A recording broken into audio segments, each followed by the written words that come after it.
Las Vegas. It was put here on this earth so that people could embarrass themselves. And it's also the home to Defcon, the conference where every year hackers, black hats, spies, federal agents, we can all come and congregate and do hacker shit. Let's check it out. Yeah, hook me up, I'm ready.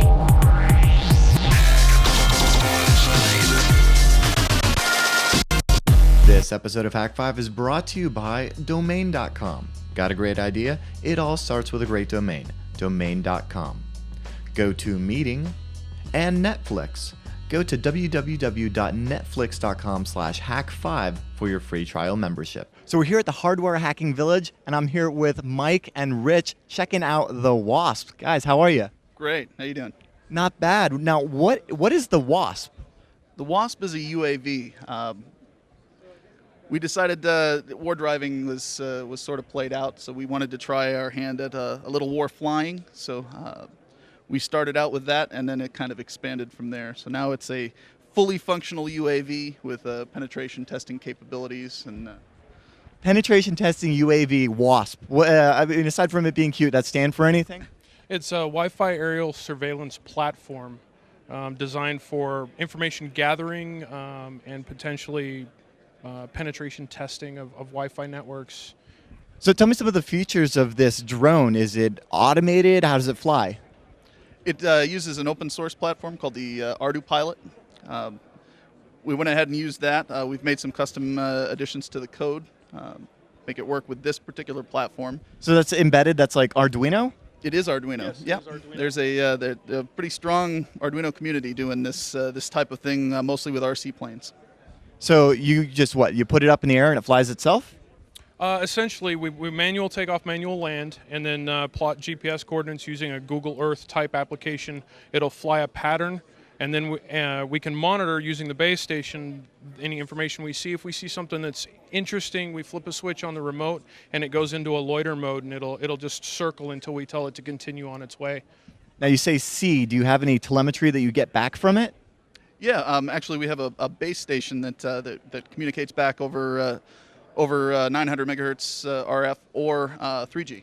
So 3G, what, you put like a cell phone in there or something? absolutely, exactly.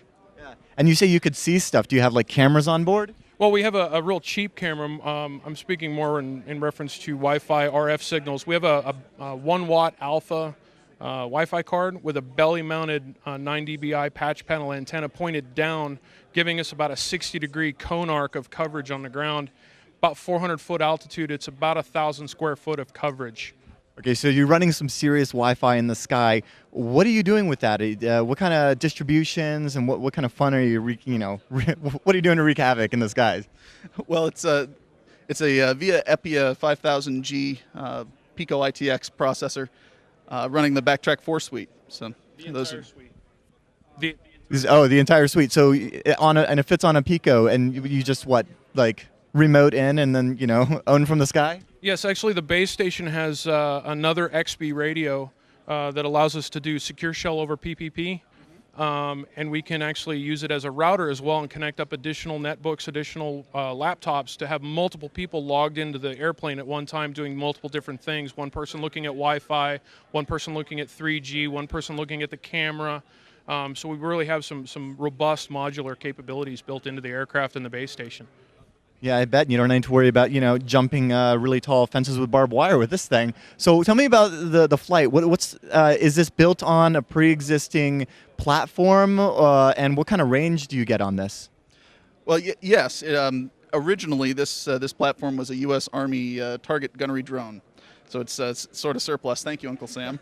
And it just worked out for us. We happened to have one, and it was cheap and readily available, so we went with that. And so we're gonna use it until it no longer meets our needs, and then we'll switch to a different platform if we see it in the future. And how'd the maiden voyage go? Well, it flies much like a wounded harbor seal would. The airframe itself needs some minor tweaks to center of gravity, weight, to be able to improve our flight characteristics. The airframe is a MiG. It's designed to go very, very fast. or it falls out of the sky. And we're constantly on that balancing point of we're not quite going fast enough. Oh, we are. No, we're not. So it's a real juggling act to keep it in the air.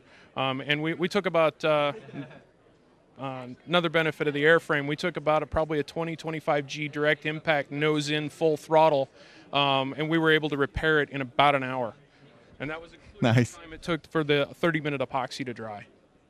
Wow, that is epic. So what's next? What's the feature that you weren't able to get in here that you're dying to as soon as you get back to the garage? Open BTS. I want to start messing with GSM. You're gonna own the GSM networks from the skies. I would really like to do that, yes. You think a USRP would fit in there? I'm hoping. We're going to find a way to make it fit. If not, we'll get a bigger plane. That is epic. I love the idea that you guys just two guys in a garage owning the skies with the Wi-Fi and tell me you're buzzing the tower. Oh, every chance we get. Awesome. Can people go to a website and find more about your project online? Yeah, www.rabbit-hole.org. There's a full build blog, pictures, and a rudimentary spec sheet that kind of details out what we've got on board the aircraft. We leave the capabilities up to the imagination of whoever wants to use it. Right. And then for the geeks at home that are already tinkering up some crazy idea in their head watching this, what's the one piece of advice that you wish that you had known before you had gotten started? Don't limit yourself. Epic. Thank you so much. Thanks. Appreciate it. Thank you.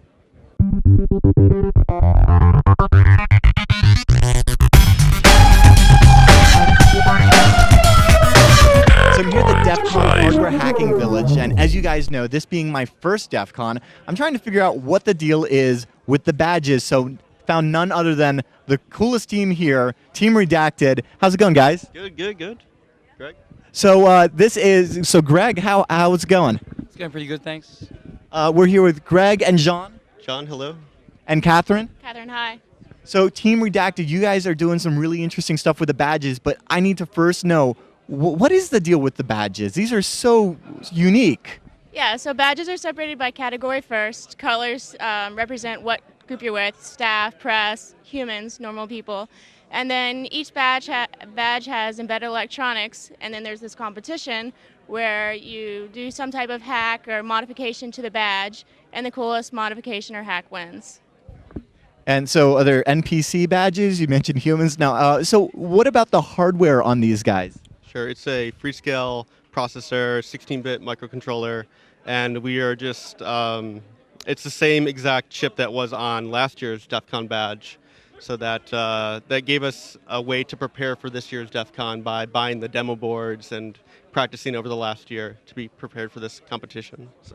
Okay, so what kind of things would we expect to see on a DEF CON badge board, the hardware itself? Well, this year they have an LCD display which has actually got text and graphics on it.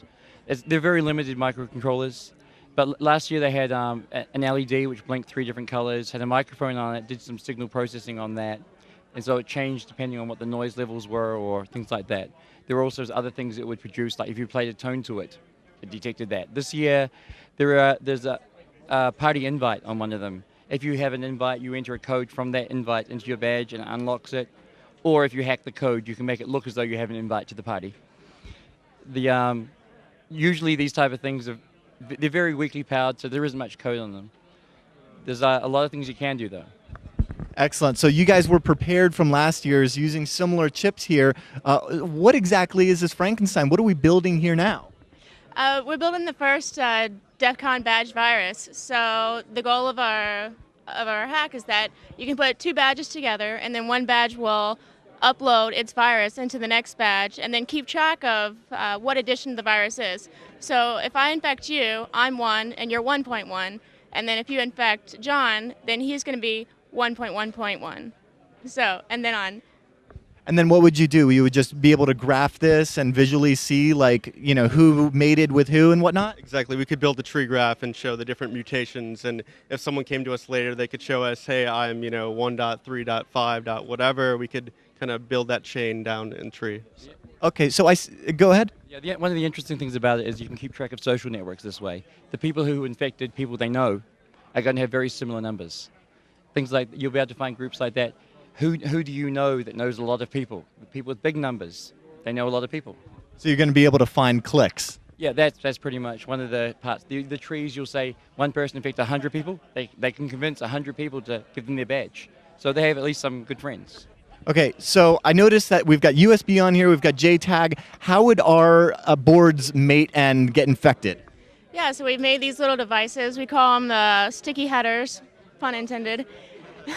And then you take your badge and you connect the header to the open space, and then when you connect it to another badge, say this badge, the badges will touch, and then it'll upload the virus using the Jtag protocol to the other badge. So how long does it take for one badge to infect another? Approximately 7 seconds or so. We have a demo. 7. So you only last 7 seconds. Exactly. I get off that quick. So Okay, so what's the name of the virus here? it's standard in. So it's IN, like standard in. So STD-IN. Yes, STD-IN. Excellent, STDIN. So I just need to come back here later, get myself infected, right? Yeah, the code's not quite working yet. They've modified the hardware. We're very close. We have a demo here, which you can see how fast it is, but it can do it again 5 seconds later. Okay, tell me about the demo boards that you brought here and the fun that must have been getting this on the plane. Yeah, looking at the wiring here, taking it through TSA, I was a bit worried that they might think when it goes through the X-ray machine, seeing any electronics wired with squishy stuff around it might look somewhat scary. But there wasn't even a question after I showed them the boxes. The boxes were labeled. So, but yeah, the virus itself wasn't what should have been worried about. But, on these boards, they are anything that's got wires like this, you're going to see as being somewhat scary. So this is a development board equivalent of what the badges are actually running in. This is what you've been using to build the proof of concept virus stuff, anticipating a similar chipset for the Defcon 18 badge? Exactly. It's got the same processor that is on the badge. This is just a development board with pins that are very easy to hook things onto while you're testing, developing prototypes. And then we could take that same code base and put it onto the Defcon badge, and it should just work. Okay, so go ahead.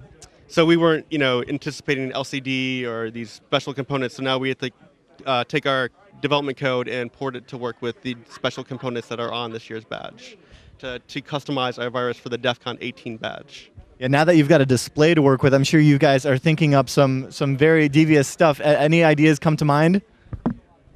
I mean, we can do all different stuff. The simplest thing that we could do is display what generation of infection you are. And of course, the lowest number would be a more original infector throughout the conference. So the idea that you would want to have a low number or be infected by a low number. So definitely. Number, or pi. Yeah, or 1337. Infected by the coolest. All right, well, I will be back here later to get infected, but I must ask, how do you get, you guys are just a group of friends on IRC, what gets you, motivated, and how do you get excited about this stuff? Where do you begin to get into embedded electronics programming? DEF CON last year, pretty much. I didn't know anything a year ago. So Really? You were starting fresh with writing code for this processor and everything? Yeah, we couldn't solder a year ago. Wow. So yeah, we practiced all year because we didn't want to have the same failures we had last year. So we practiced and we were motivated based on our failure from last year. So. But this year we're having different problems, totally different ones. They're great.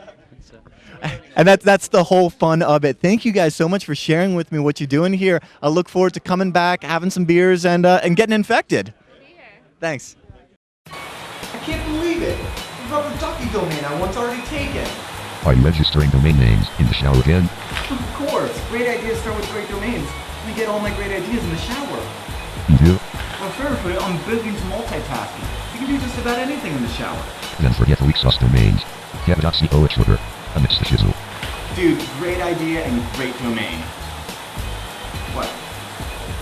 Oh, please, if this is wrong, I don't want to be right. That's right. .co domains are now live. They're the biggest domain since .com, and you can get them now over at domain.com.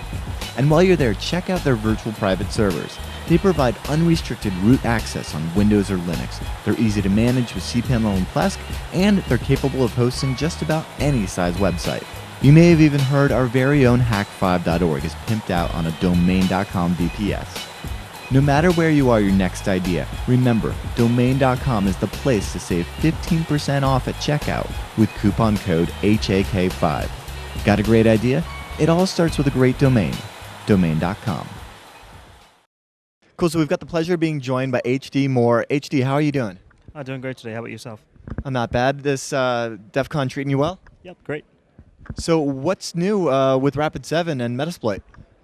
The biggest thing recently is the Metasploit Express 3.4.1 release that just came out. That adds pivoting, adds all kinds of fun functionality, new exploit modules. In the last 6 months, we're actually up to 100,000 new lines of code in the Metasploit framework. We've got 6 full-time employees working on it, plus our army of volunteers, so things are just kicking right along. So do you have any particular favorite modules in the new release? My favorite module won't be released till tomorrow morning, but that's the VxWorks module for doing a memory dump of a device through the VxWorks Debugger. I just gave a talk here at DEF CON about it and previously at B-Sides, and there's a lot of fun things you can do with it. Yeah, I'm not familiar with the VX Debugger. What is that? The VX Debug service is a service that was inadvertently left online of about 250,000 devices across the internet. Very few folks really realize how bad it is. Instead of being a well-known vulnerability, considering how prevalent it is, it's something very few people really dug into. So the Metasploit modules provide a way to basically read, write, dump memory, execute code, whatever you like, of any VxWorks device running the debugger, as well as a different vulnerability that hasn't been released yet. And are these embedded systems? Is this a software service? What is this? VxWorks runs just about everything that doesn't run a normal OS. In 2005, you had 300 million devices running VxWorks. VxWorks is being used by the Mars rovers, being used by Mars Reconnaissance Orbiter, being used by C-130 Hercules. Just about everything fun you'd want to hack, like robotic battle suits, are running VxWorks. That is some scary thoughts. So what else in the new release tickles your fancy? One thing we just got rolling and that Egypt presented on was the PHP Meterpreter. Instead of using something lame like a C99 shell or R57 shell, you can have a full Meterpreter prompt for any PHP eval, include, or otherwise PHP code execution vulnerability. That provides the same level of functionality as the Windows Meterpreter, in that you can actually pivot through a compromised web server now using the PHP Meterpreter itself. So you can install this on somebody's web server and then use it running on PHP rather than have to have the full service installed? Or explain to me how that works. So when you find a vulnerability in a PHP web application, many times it allows you to actually execute arbitrary PHP code. The problem with things like C99 shell, R57 shell, other existing post-exploitation tools is, one, they don't work very well, and two, they're noisy on the network. Not only do they write files to disk, but they generally leave evidence behind. The neat thing about the PHP Meterpreter code is it runs all in memory on the web server through any of these vectors and actually stages itself across the socket.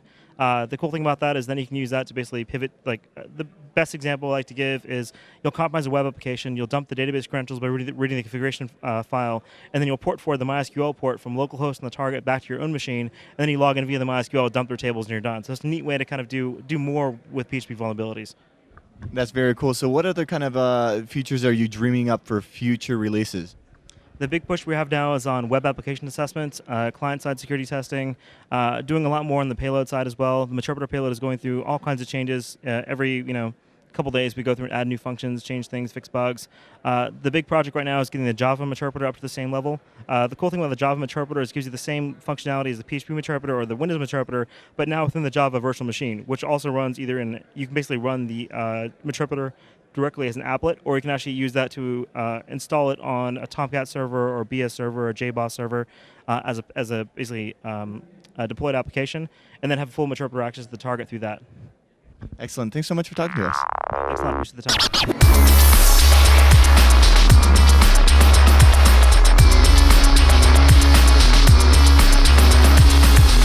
So we're here at the bump key booth at DEF CON, and I've always thought bump keys were really interesting because it's a way of breaking into locks without having much skill at all, which is perfect for me because I want to break into stuff and I don't really have any skill at anything. So we've got Clint here from Waco, Texas.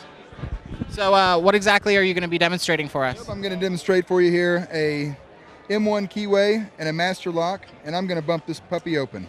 So what I'm going to do is put the key all the way in, pull it out one notch, put a slight amount of torque, just as if I were to have the actual key, and a pop. And there we go, first try, pop. And so does this work on pretty much any lock? We've got keys that can pretty much open any door in the United States. What about in the rest of the world? Absolutely, we can get the European bump keys, and we also have lock picks for those as well.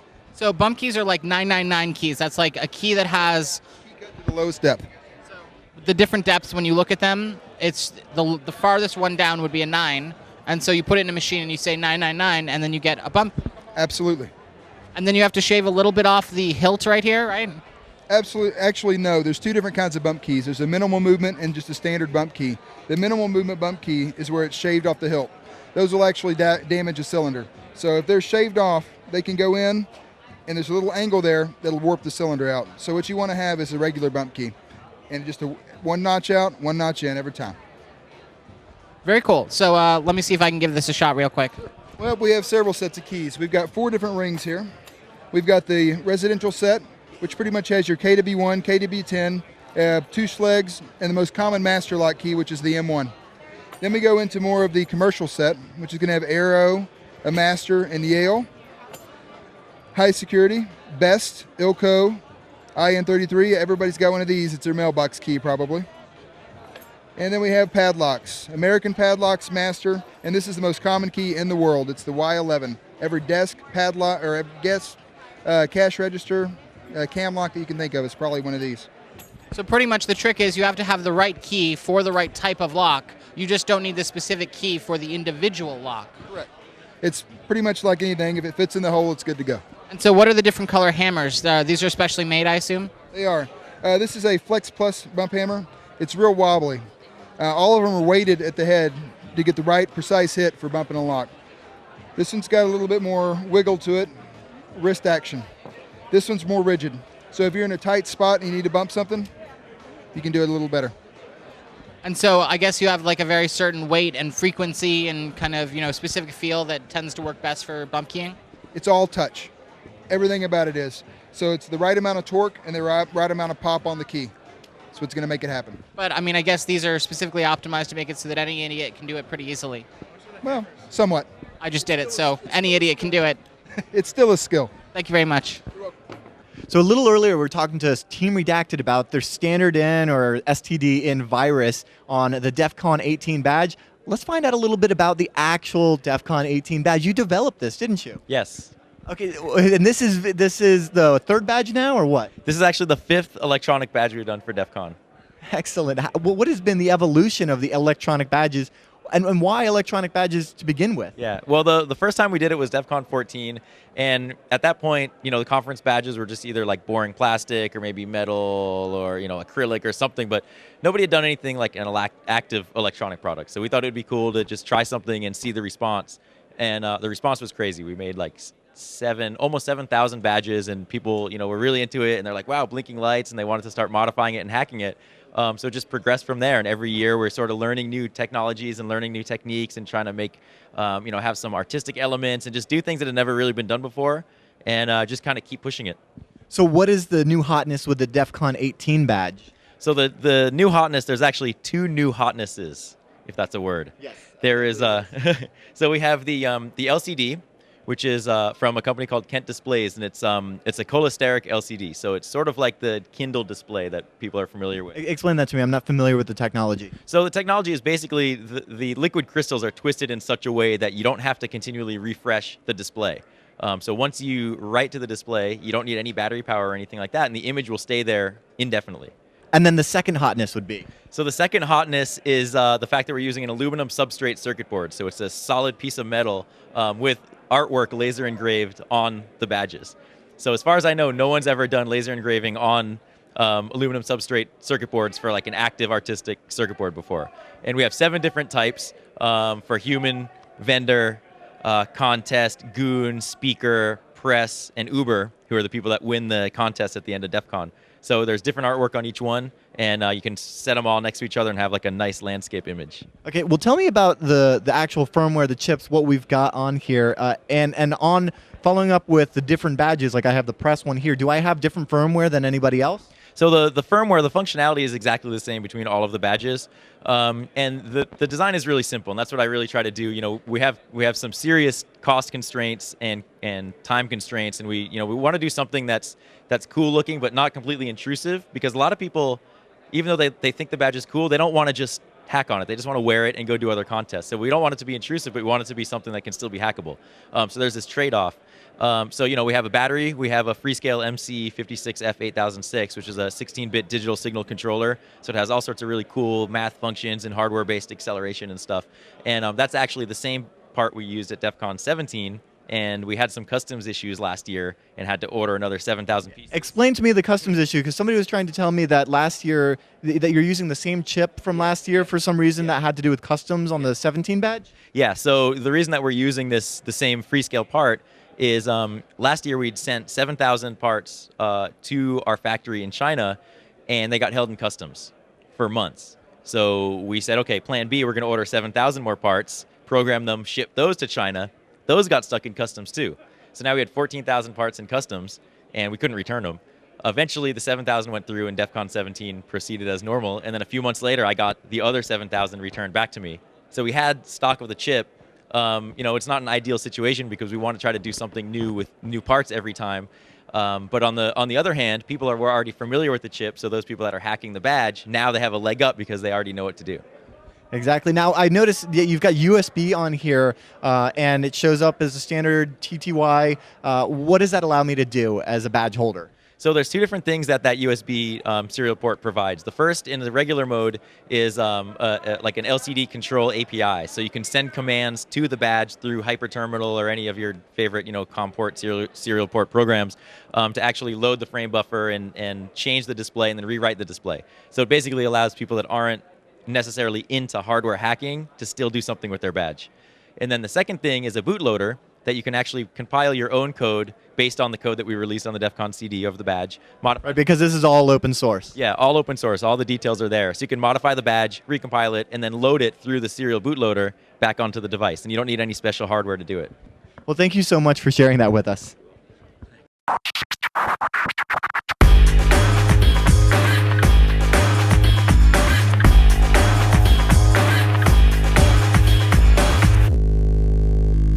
Back from DEF CON and alive and on our respective coasts, I'm joined here by none other than Colleen and Rob Fuller in Northern Virginia.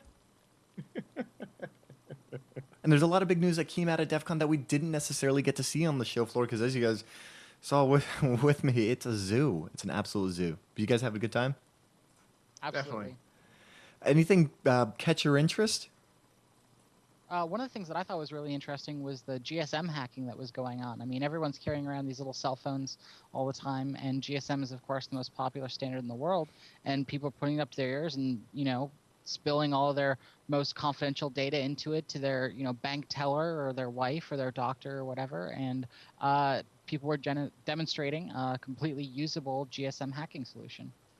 Right, this is the stuff that was the research that was coming from Chris Paget. We saw him at ShmooCon this year, Mubix, talking about the same thing. He actually did a demo where he had to kind of get permission from the FCC. You guys may have noticed that there were posters all over the conference letting you know that between certain hours during his talk that that if you didn't want to be part of an experiment involving GSM and your data being sniffed, turn off your phone. The thing that really scares me is once he bumps it up, once he kicks it up that notch to data, where all of your phones are, and essentially you're basically connecting to Wi-Fi and having all your data go through him. If he kicks that one notch up.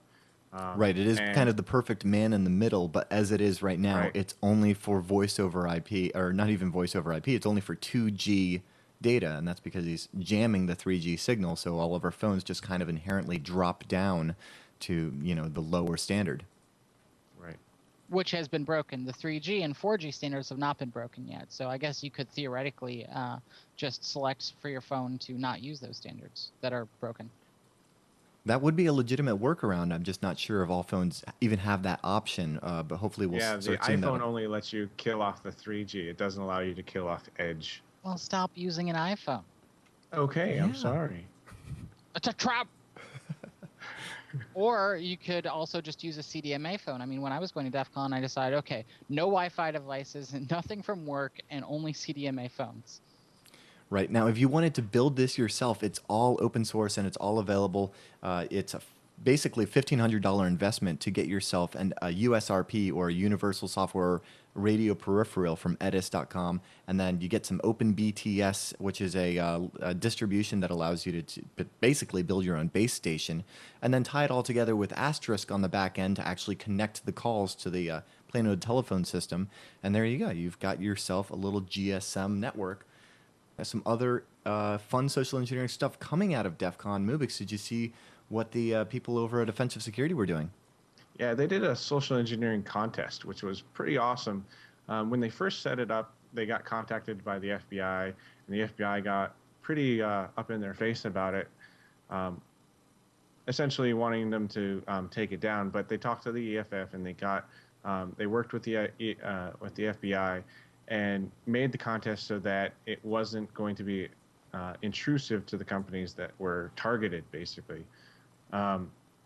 Yeah, it seems that they weren't actually trying to glean password or secure data from these companies. They're actually looking for pretty trivial stuff like, about their cafeteria at their office or what web browser they're using. So, and specifically not targeting financial institutions at all.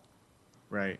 And the things that that really came out of that contest was that I think it was 5 out of 160 calls were denied information when they asked for it, and that really shows that even with the little bit of information or with the trivial information they asked for, a good social engineer could bump that up and get more important data. And right, because these were just amateurs. Anybody could sign up and try this contest, and to think that only 5 out of 140 calls would reject you, well, you just hang up and you call again.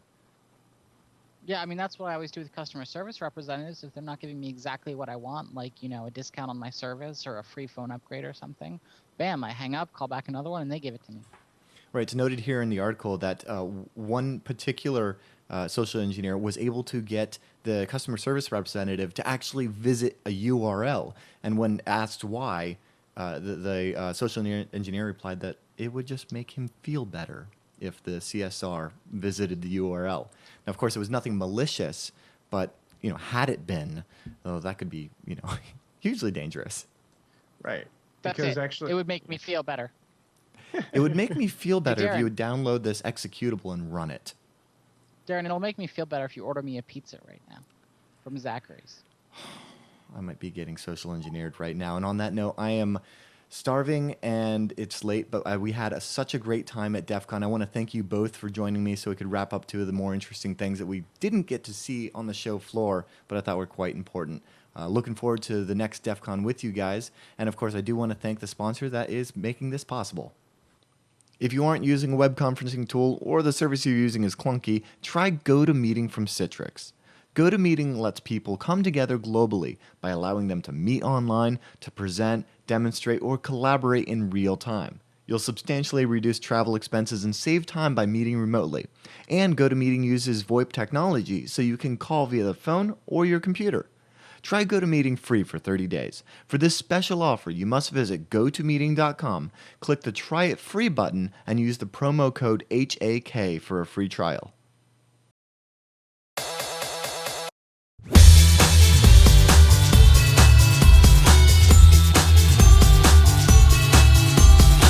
When it comes to capturing flags, I still think it's something to do with Unreal Tournament, and that's because I'm left in 1999. So to figure it all out, I'm here at DEF CON with Egypt. What's up, man? Nothing. Hanging out. So you guys are competing with in the Capture the Flag. How is Acme Pharmaceuticals doing? At the moment, we're in first, but as they said, the scoreboard isn't entirely accurate, but we're about double the next team, so entirely accurate is fine with me. You're going to have to completely school me because I am so new to the concept of Capture the Flag at DEF CON. I hear, though, that it is a tradition, an institution, if you will. What's the back of the book version? How does that work? All right, so Defcon Ctf is basically an all-out pwnage session for 3 days, and it is the only contest at DEF CON that gives away more than one black badge. A black badge at DEF CON, for those who don't know, is a free pass to DEF CON for life. And yeah, so we're hoping that we pick up 8 of them this weekend. Rock on. Now, how do you get involved in even playing this game? It requires winning quals. You have to be in the top 10 in the qualification round, and qualification is in the past it's been a Jeopardy style board where they ask questions and each subsequent question gets harder and is worth more points. Now, is this done online or at the previous con? How does that work? All done online, and it's usually several hundred teams. Okay, so out of several hundred teams, they allow 10 to come and compete. Each team is comprised of what? Is there a limit on how many people you can have? There's a limit to the number that can sit at the table at one time. So on the first day, it's 8. On the second day, it's 10. And then after that, they open it up. So on Sunday, it gets to be a really big zoo in there. Right on, and I'm sure you guys have like friends on IRC maybe helping out a little? Maybe a little. Awesome. So what is it to compete? What are you fighting against? What's the network look like? So basically, the guys who set it up give us a server. And when we walk in, we have no idea what the server looks like.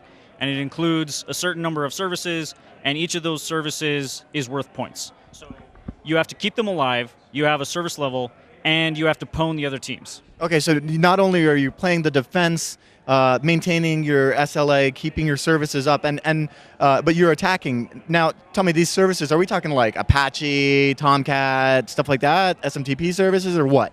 No, they're all custom services. A lot of them are something you're normally kind of familiar with. Like they'll take an HTTP server and then make it stupid. So it's something that you might normally be familiar with, but they'll change it in a way that your normal tools won't work. Okay, so it's not like you can just fire up Metasploit, point it at the box, and and hopefully it's a service that already has vulnerabilities. So you're really going in there and just trying at random. What's your technique when it comes to the attacking side of that? Basically, it's all reverse engineering. And what if now you are a core developer for Metasploit? How does that give you or your team an advantage? Well, yes, I am a core developer, but I'm one of only 2 guys on our team that actually speaks Ruby. So everybody else is writing standalone exploits, which is kind of a pain in the ass for me. But all of my exploits are Ruby, and all of Josh's exploits are Ruby, which makes our stuff work really well together. Okay, when I think capture the flag, I think there's, each team has a flag, you take it and you bring it back to your base. How does that work in the network hacker world? Well, every year it's different. In previous years, it was submitted over SSL, or at one point it was actually a modem connection, which sucked. And so the way that you submit keys is different each time, but it's usually something kind of geeky. Okay, and then the points are scored based on various challenges, or how does that work? Yeah, so in DD Tech's scoring system, it's a zero-sum game. There are only so many points total, and you get a percentage of those points based on the number of other people pwning a service. Nice. So how does somebody that's interested in playing this here at DEF CON get involved? Start out, learning how to use IDA first off. But you got to... Really, it's that much reverse engineering? It's a ton of reverse engineering. But qualification rounds are not so much reverse engineering. So first you have to beat quals. And that means learning how to use the Jeopardy board, which means playing in previous rounds of quals. So then the qualification round also includes a bunch of not necessarily exploitation-related questions, but a lot of like forensics questions and a lot of here's a packet capture, show me the O-Day kind of questions. So in the qualification rounds, it's more of a wide-ranging skill set. For CTF itself, it's mostly pwning. All right, well, you got to tell me, in your experience doing the CTF, what is the craziest thing you've seen? Any like sabotage, anything like that? Yeah, so this actually happened a couple of years ago when I was playing for somebody else, and we were able to replace our key files, which normally wasn't allowed. We were able to replace our key files with basically arbitrary characters. So we put backtick, cat star, pipe, net cat, and we stole a whole bunch of keys that way. That is awesome. Dude, thank you so much. I wish you guys the best of luck with the Acme Pharmaceuticals. Yep. Thanks. So hey, Dr. Zaz, we're here at DEF CON, and I just saw you. I've met you once before when I was buying a bunch of stuff from your former warehouse. You had a... Unloading All the prototype when we're unloading all the prototype this gear. Yeah, that was a really cool show that I really enjoyed watching. Actually, I think one of my friends was one of the welders on your endless water slide. Oh, great! Yeah, those were a great bunch of welders, and that was a really cool project. It would have been great if we could have had like a 6-hour episode devoted to that project because there was so much cool technical detail. I guess one of the limitations when you're on like typical broadcast television is that you only have so much time to talk about stuff. Yeah, you got like 44 minutes, I think. You know, after the ads are taken out, and then recap and all that kind of stuff. So, yeah. Well, that's what the internet's for, right? So, what exactly are you doing here? What brings you to DEF CON? So I gave 2 talks this year. The first one was a workshop that I did with 2 other guys from MIT about sort of hacker education and how we can make more hackers. And then a second talk was just kind of a fun-loving comedy talk about recovering my computer from someone that had stolen it. And basically it got stolen, and 2 years later it came back online, and I found it, and I owned it, and owned the guy that had it and recovered the computer. So how exactly did you own, and what were the repercussions for this poor individual who dare cross you? Well, he sort of got off lightly. He lost the computer, and he didn't get arrested or anything, but then I totally mocked him at DEF CON, which he probably doesn't care about because, you know, he's not a hacker. But everyone here thought it was funny. So what'd you find on the system? Well, I actually don't have the machine back yet. The police have still impounded it. But running through the directories and stuff, mostly it was still my stuff. It hadn't been wiped. So that's good. I might get a lot of my data back. But yeah, he was mostly using it for browsing online dating sites. He'd copy and paste the same email to like 200 women. I guess that's kind of embarrassing for the rest of the world to find out. So what's the favorite thing you've seen here at DEF CON that other people are doing? Well, I really like the badges this year. They're always very impressive, and I'm really looking forward to see what people come up with in the badge hacking competition. People seem to be working hard. A lot of stuff going on in the hardware hacking village. So that I guess is going to be the most exciting thing for tomorrow. Yeah, we were up in the hardware hacking village, and I forget the name of the team, but they were working on a virus for the badges that you could just press them together and they infect each other. That was really cool. Excellent. Yeah, I've been hoping to see something like that at some point as the badges get more sophisticated and they start communicating. I was really hoping that in Defcon 16, where they had the infrared transmission system, that someone would write something that would spread. But that communication system, I think, was so unreliable that no one could really transmit anything with it. Yeah, I've noticed that the Ninja badges, apparently, the people are having trouble fighting with each other. It works about 10% of the time. Yeah, I don't really know much about it, but that's the platform I think that is right for a virus to spread, because it's all about communication. Well, I guess this is the place for that to happen. All right, thanks so much. Good to see you. Have fun. All right, I'm here with John, and I absolutely love seeing how Hak5 viewers take some of the projects that we do and totally run with them. And you're playing with what project here? The Wi-Fi Pineapple. One of the near and dear to Robin and I's heart. And so what is it about this one that you've modified and done so cool to it? Well, I took the regular Wi-Fi Pineapple, which has the Jtag software installed and intercepts any probe requests and reply to those, and I wanted to make it stand alone so I could just actually stick it in a Pineapple and put it on a shelf. So I put a web page on the Pineapple itself, and then I resolved all DNS queries to that web page. So whenever it sees anybody's probe request for any network that's out there, it says, yeah, that's me, and then they connect to that, and then whatever page they go to, Google, Yahoo, whatever, it just resolves all those DNS queries to itself and rickrolls them. Send them to the rickroll page. You guys have got to see this. It's an ASCII rickroll. It plays the MP3, and that is just so hot because you can leave that anywhere. It doesn't need to be connected to the internet. It's the instant rickroller. Instant rickroll. Automatic, yep. Now, you have this written up on your blog, right? I do, yes, I do. And people can find that over at? At biboblog.johnbibo.com, so... in the lower third. Thank you so much, Sean. That's awesome. We're getting heckled, so thank you so much. You're welcome. Netflix delivers movies directly to your home, saving you time, money, and hassle. As a Netflix Unlimited member, you get DVDs by mail in about 1 business day. Plus, you can instantly watch thousands of TV episodes and movies, stream directly to your PC, Mac, or right to your TV via a Netflix-ready device like the Xbox 360, PS3, and the Nintendo Wii console. Watch as many movies as you want. Shipping is free, and there are never any late fees or no due dates. Keep the movies as long as you like. DVDs by mail, plus instantly right to your TV. Get unlimited movies 2 ways for only $8.99 a month. As a new member and a Hak5 viewer, you can get a free trial membership. Go to www.netflix.com/Hak5 and sign up now. Be sure to use this URL so that they know we sent you. If you've got the technolust like Billy, who made this sweet Hak5 ASCII art, make sure to email us your photos over at feedback@hak5.org. And don't forget about the Hak5 packs that are selling over at hak5.org/store. And the fastest and easiest way to subscribe to your favorite show is through iTunes and YouTube. Don't forget, next weekend, we are having our Hak5 5-year anniversary birthday party, yay, over in San Francisco. So if you're in the Bay Area, go over to hak5.org/5years, and I hope to see you there.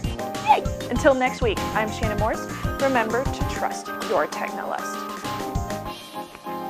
Where's that fly? I swear to God, I'm gonna kill that thing. It keeps on buzzing around my head and it's driving me nuts. Ah!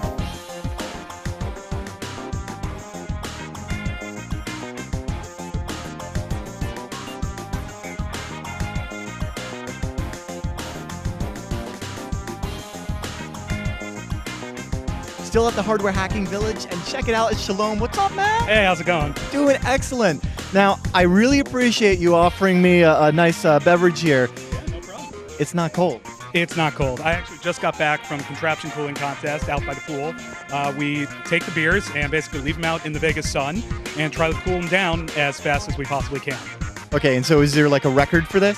I don't know what the record is offhand. Basically, everything's measured in degrees per second, so however fast you can get it down to a drinkable temperature somewhere in the 40s or even 30s, that's it. All right, so you think you can get this beer drinkable for me right now?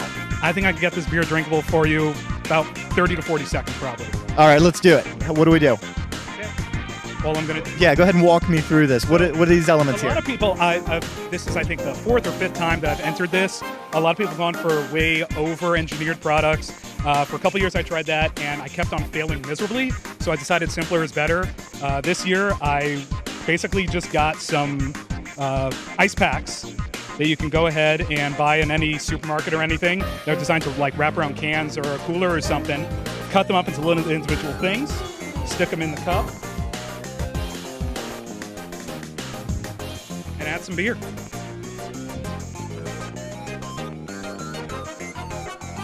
You're gonna get a cold beer probably 30 to 40 seconds here.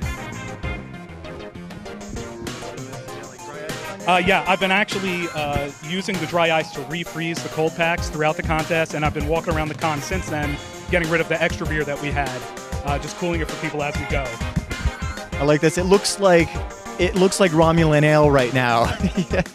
But you figure in just a few seconds here it's totally drinkable? Probably about another 10 seconds it'll be totally drinkable. And actually, for a while, since I had so many of these cold packs, I was refreezing them, and we would just lay out as many cups. I think we had 16 cups at one point. We were just constantly cooling down the beer and handing them out to everybody in the crowd. And it's an excuse to drink right before the con. Well, I like that idea, and it definitely does feel cold, so let's see.